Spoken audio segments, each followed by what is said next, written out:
we've talked a bit about what you did for Saturday morning in your position at CBS. Talk a bit about the weekly daytime schedule and your responsibilities and the changes you made to that schedule. Well, when I joined CBS in '63, they had the best of everything. I mean, they were number one from start to finish. They had 10 out of 10. You really can't do any better than that. And their lead over NBC was something like 250%, and the lead over ABC was 400%. It was some ridiculous numbers. And basically, the schedule was situation comedies from 10 to noon. You know, shows like Lucy and the Beverly Hillbillies and Andy Griffith and Dick Van Dyke, and serials from noon to 2. Then from 2 to 3:30, there were game and audience participation shows, and then serials at the end of the schedule from 3:30 to 4:30. And that was and it worked. I think from noon on, the lowest share was 40. And you got to As the World Turns, that was in the 60s. I mean, I remember one half-hour rating that we got on a particular day was an 18 rating, which is just unheard of, anywhere. 18 rating you can't get that in prime time today. And it was great, and it gave me an opportunity to just kind of coast along and worry about Saturday morning. But one day in the summer, ABC put a show on that just turned everything around for them, a show called The Newlywed Game at 2 o'clock. And they put it against Password. And I always wondered I thought Password was a good show, but I sure didn't think it was a 60-share show. And I said to myself one day, this is somebody, they're going to come along with their Scooby-Doo in the afternoon, and they did. And they very wisely put it on in the summer when there were a lot of kids available. And they went from, like a 9 share to a 35 overnight with this Newlywed Game. They just went through the roof. And that really called into question, our whole schedule in the afternoon, whether these game shows were part of our long-term plan, or whether we should be thinking about doing something else. And, daytime, unlike prime time, is very glacial. So whatever it is you do, you have to be pretty damn sure of yourself before you make the move, because if you're wrong, it'll take years to correct the problem. So it was, it ended up being a problem. By fall, the numbers for Newlywed Game went down, but Password, instead of doing a 60 share, was doing a 40. So we lost about a third of our audience. And a 40 coming off a 60 was kind of an ugly number. So we knew we had to do something, and we, there were different alternatives that we weighed. One alternative was expanding As the World Turns to an hour, and P&G owned the show, would have no part of that. They didn't want to fool around with something that was as successful as it is. And I decided that the best thing to do would be to put our own show in there. And we developed a show with Erna Phillips, who wrote As the World Turns. She was this little woman in Chicago who at the time was about, I figure she had to be 70 when I met her for the first time. And she was about 4'10", weighed about 8 pounds, and was an absolute killer. I mean, it's this woman. I saw her in meetings make grown men cry. That's how tough she was. I mean, she was murder. And somehow or other, I don't know, she thought I was her son. So we get along all right. And I talked her into developing for television the property Love is a Many Splendid Thing. Which I thought would be kind of interesting. And she had a good fix on it, that we'd use the Eurasian girl and she'd come to the United States, and there'd be a nun in the show who was played by Donna Mills. And, she had a really good idea of how to do a traditional show, but dressed up a little bit with Eurasians and nuns, and we put it on.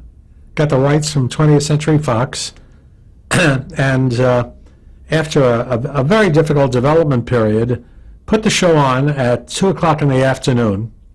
And the thing opened with about a 36, which for a serial is not bad, but it's, in an absolute sense, it was doing worse than Password.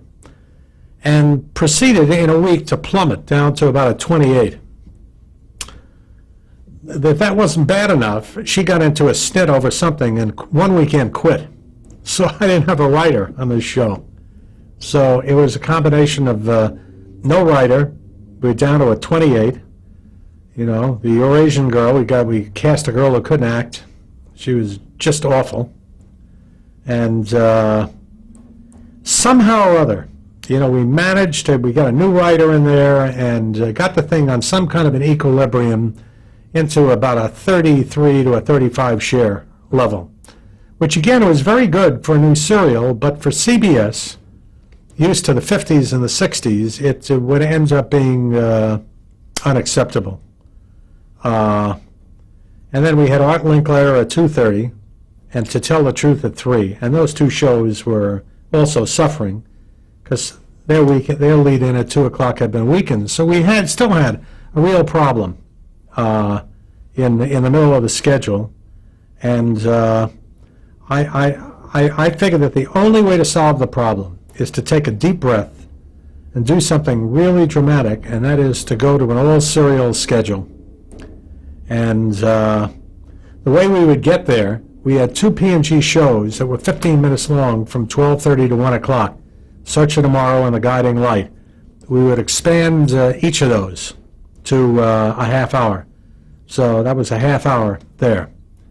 And we would take Secret Storm, you know, which was barely hanging in at 4 o'clock, and move it into the middle of the afternoon. So we blocked out As the World Turns, Love Is a Many Splendid Thing, Guiding Light, Secret Storm, Edge of Night as our serial lineup. And took a deep breath and believe it or not, the shows held in there at fairly decent levels, but what did improve were the demographics. You know, from 2 to 3:30, that even though the number of homes was lower than what we've been doing, we were reaching more young women. And so the sales department said, we'll sit with it and let it grow. And over a period of time, and it took it took about 3 years, but those shows slowly just started, creatively were improved, they started to work, and ultimately, you know, we ended up with a very, very strong dominant serial lineup. We also went into the 11:30 time period with Love of Life and put a new serial at noon. So we blocked out serials from 11:30 in the morning until 4 o'clock at night. And not since the days of radio had anything like that been done. Ultimately, and it was a real heartbreaker, you know, we just couldn't stay with Love Is a Many Splendid Thing any longer. The other shows in front of and behind it was started to build, and this thing still just kind of sat there. And we ultimately talked P&G into expanding As the World Turns into the 2 o'clock time period, you know, which worked very, very well, and ended up with a schedule that was very strong. In the early 70s, we bought, or the late 60s, we bought Young and the Restless from Columbia. That was created by Bill Bell, who was one of Erna Phillips' proteges, and that ended up going at noon. And so we had a schedule: Love of Life, Young and the Restless, Search for Tomorrow, As the World Turns for an hour, Guiding Light, Secret Storm, Edge of Night, and that was our serial lineup. Now, with your all-serial lineup, what was the competition putting on up against you? Well, it was kind of a hodgepodge. ABC had games. They had serials, and they went at 2 o'clock with Let's Make a Deal, I think they had in there, and they had games, and then they went back to serials in the late afternoon. And NBC, I forget. I think it was some mix of both. But your philosophy was that this flow would actually retain and build a bigger audience. And my philosophy was that we would be the serial network. And over a period of time, that's what happened. Obviously, there were the strong shows drove the schedule. And the strong shows being As the World Turns, Young and the Restless became a strong show. I mean, that's still on the air today. All these shows are the exception of Search for Tomorrow and Secret Storm. Most of the shows I mentioned are still on. And it worked. And to this day, CBS is blocked out. They've got serials in the afternoon. I mean, I believe they've got Young and the Restless, As the World Turns, Guiding Light. I think that's it. Bold and Beautiful is on. Bold and Beautiful, yeah. Somewhere in there. But it took an enormous amount of work. It's a very, very specialized area, the serials. And there were really only a handful of people who know how it works.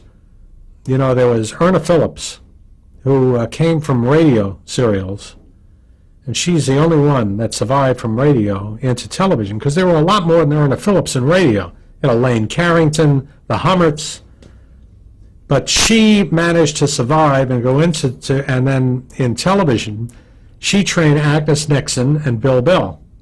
Agnes Nixon went on to create All My Children, One Life to Live, and I think one other show, which escapes me. Bill Bell created Bold and the Beautiful and Young and the Restless. Oh, Aggie also created Another World. So basically, you have Erna and then Aggie and Bo and then all of their proteges who were basically head writing all the shows. In daytime, the star is the head writer. Erna in those days, when she did Love is a Many Splendid Thing, was making over $1 million a year. And that would be the equivalent today of 8 or 10 million. That's how important she was, and she knew it. So now the morning presented a different set of problems for us. While we had all this upheaval in the afternoon, in the morning the situation comedies were starting to wear out, and there were not good comedies to replace them. Now, when I got there, the cream was playing. And so therefore, we really had to rethink that strategy and ended up deciding to roll the dice and go with game shows against NBC's game shows. And developed 3 shows, one of which was a classic. We brought back Price is Right, and then developed 2 shows that were gambling shows. One, I brought Jack Barry out of the wilderness to develop Joker's Wild with a slot machine. And we did another show called Gambit with Hita Quigley, which is based on the 21 card game, and put that lineup on for 90 minutes. Joker's Wild, Gambit, Price is Right, and didn't lose a home. I mean, we kept our numbers, but tripled the amount of adults watching the network, because the comedies had reached kids, and not a lot of adults. And that got us into the game show business. So I had a little break, for the first year or so, where I could just concentrate on Saturday morning. And the moment Saturday morning was pretty well straightened out, then daytime started to fall apart in the afternoon and then the morning. And so by the end of my stay as the head of daytime, every half hour had changed. I mean, we went with a schedule with games in the morning and serials blocked out the rest of the day. And over a period of time, it's from a P&L point of view, the schedule became even more successful than the schedule that I inherited when I joined CBS. And those are the tales of woe from daytime. Now talk a bit, you said you brought Jack Barry in from the wilderness. Talk a bit about him, sort of what his stock was at that point and the experience of working with him at that point in his career. Well, Jack was a dear guy. I mean, he was a very, very good friend. And I met Jack through a man by the name of Stretch Adler, who was running KTLA, and who was Jim Aubrey's best friend. And Stretch had a deal with Jack Barry to do some local game shows. You know, through Aubrey, he finagled a development deal at CBS, and that's how I met Jack. And we developed a couple of ideas that really didn't go anywhere. I think we piloted one called Pick and Choose. And he came to me one day and he said, I've got this really good idea, you know, involving a one-armed bandit. And I said, sounds like a great idea. You know, let's develop it. Sounds terrific. And I was now, you know, in a frame of mind. I was looking for game shows. We developed this thing. We did run-throughs. I forget once. You know, we did a run-through in my conference room in the CBS 51 West 52nd Street, and I didn't realize that they were legal, that if you get caught with a one-armed bandit in New York City, at that point, they throw you in jail. And the guy walks into the CBS building with a one-armed bandit under his arm, this big machine. And I thought that they were going to call the police. I mean, it was a very, very serious problem for about a minute and a half. So we had to sneak the thing into the building. But he developed a really cute idea.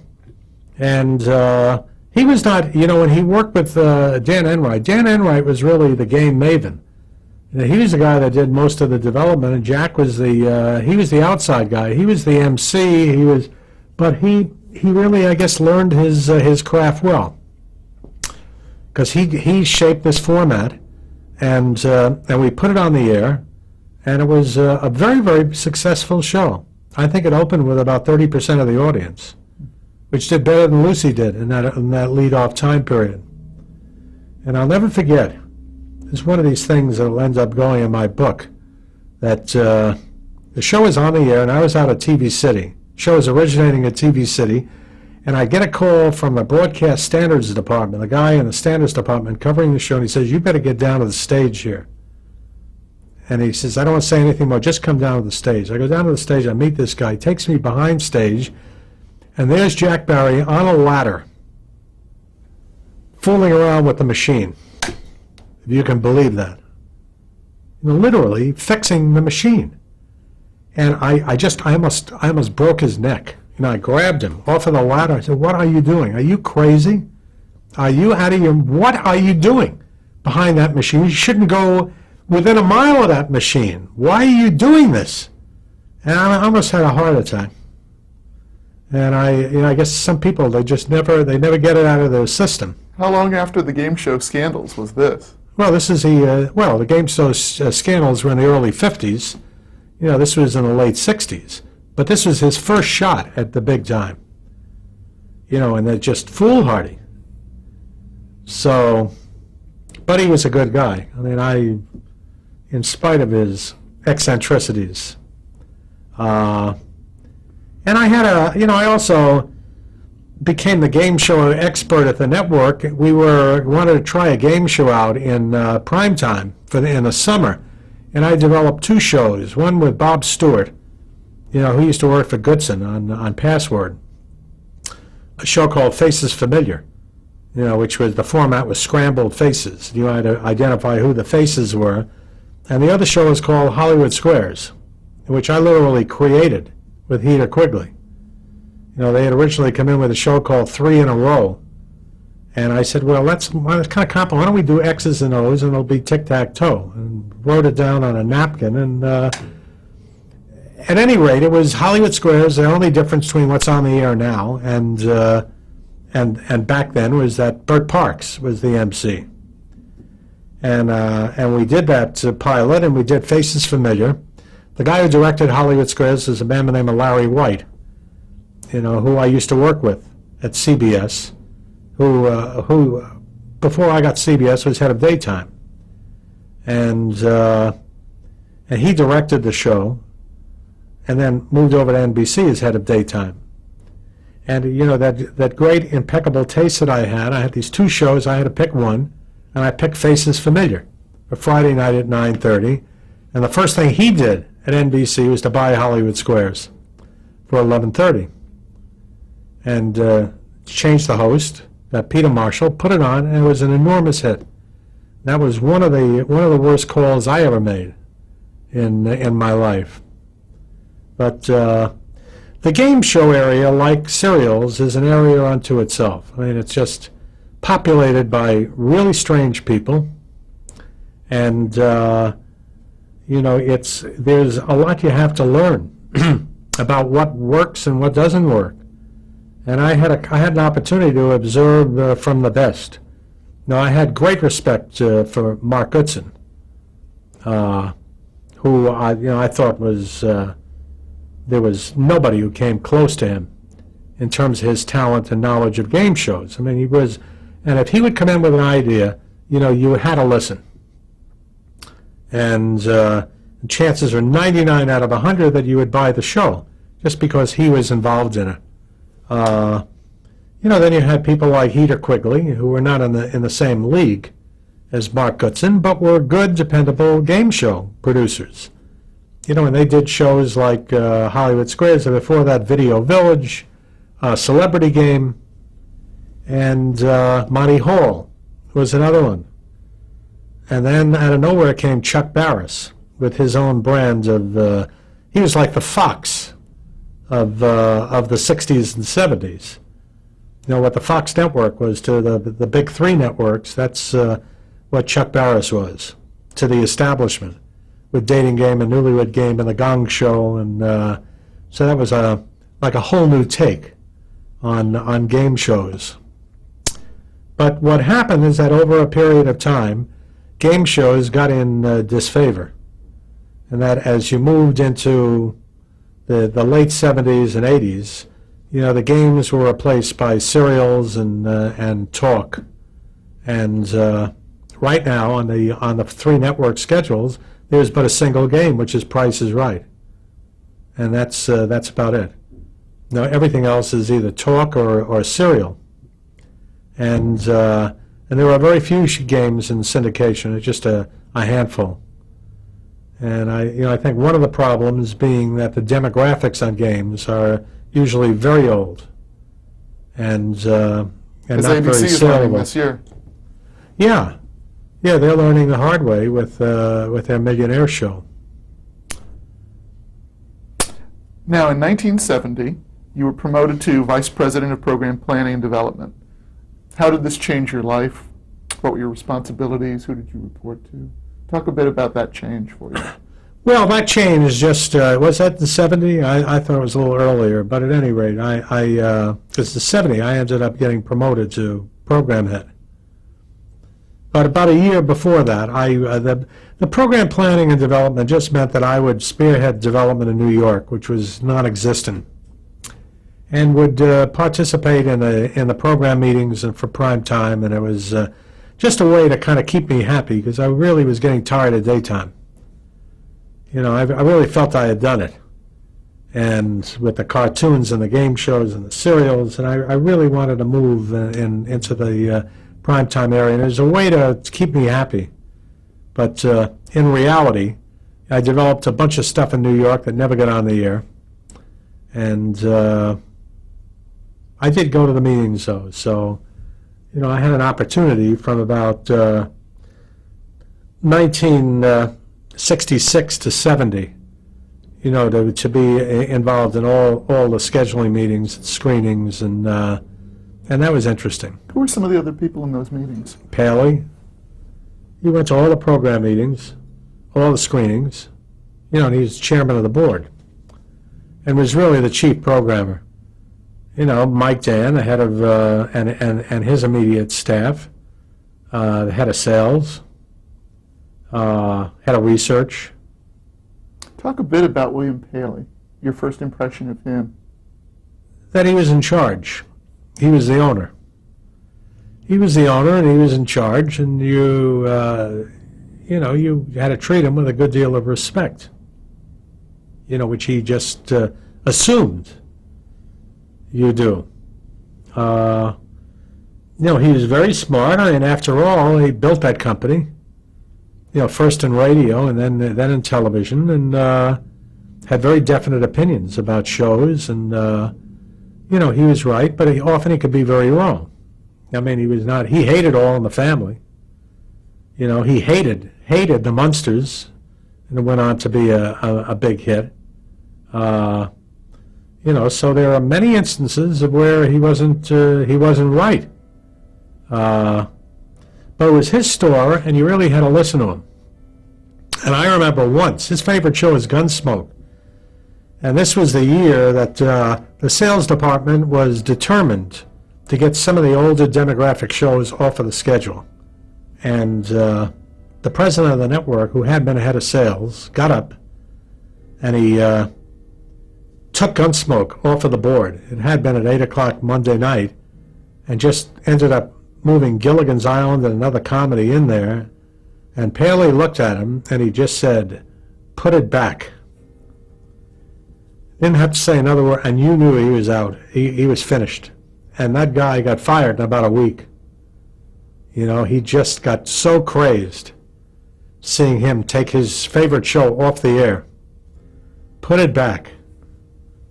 And that was Paley. And he was involved in all the meetings. And I understand, even after I left CBS, you know, well into the 80s, you know, and then he got very old. You know, fortunately, I didn't see that. He was much more, when I was there, he was very vital, and he was a handful.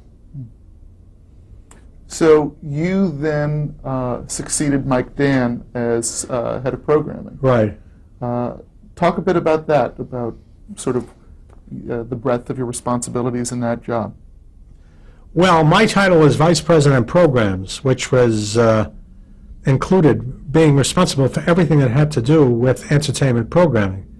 It was nighttime, daytime, children's, specials, late night, morning, everything.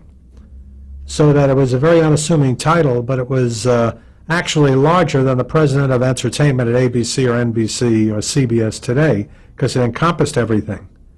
And you know, it was a very big job, and it was I came into it. The reason they made a change is that there were troubling times for CBS. That CBS had coasted for too long a time with a lot of these old shows. You know, shows like Gleason and Red Skelton and the Ed Sullivan Show and all the hillbilly shows. And on a homes basis, they were running neck and neck with NBC. You know, as a matter of fact, to win by 1/10 of a point, you know, the season that I took over, Mike Dan spent millions of dollars on a thing called Operation 100 that involved wall-to-wall stunting during the months of April and May, just so that we could say we won the season by 1/10 of a point. And I think that's finally what did him in. You know, buying movies like Born Free and putting them on, and it worked in the sense that we won, but you won the battle and lost the war. Because the fact is that we had an old schedule that was really directed toward very old people in rural areas, and that our company-owned stations, cities like New York, Chicago, and Los Angeles, were dying with this schedule, and that something had to be done. And I think there was total agreement. Bob Wood, who was president of the network, his boss, Jack Schneider, and Paley said, let's bite the bullet, and let's turn the schedule over and do it as quickly as you possibly can. And I got there, and unfortunately the shows that they had put into the fall schedule were really lousy shows. They had a bunch of young kids running around. There was a show called Storefront Lawyers. There was another show called The Interns. But they were junky shows. And, you know, they just... another show called Bearcats with Rod Taylor. It's kind of a half-ass Western that was set in the 1900s. Just a lot of really bad shows, and none of them worked. So... I'm sorry, if you can hold that thought, I'm told we need to change tape.